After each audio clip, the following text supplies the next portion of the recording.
case briefs, and so much more. LSData's got what you're looking for.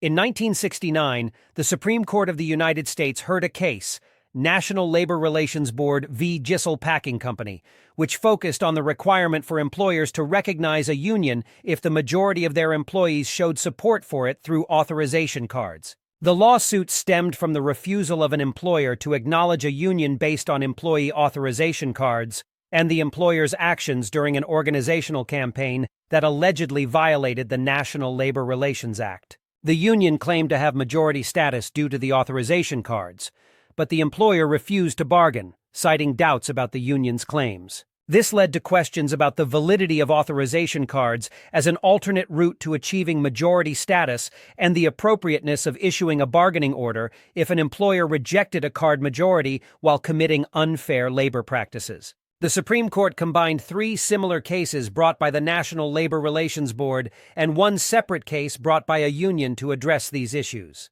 In their decision, the court held that the board could issue a bargaining order without the union needing to prove majority status, even if it was representing a minority at the time. Additionally, employers were not required to accept card checks as proof of majority support and could insist on elections without investigating employee sentiment. The court also affirmed that the board had the power to judge the impact of speech in employer-employee relationships. Case briefs, and so much more. LSData's got what you're looking for. Visit lsd.law, elevate your mind. Leave the stress of class.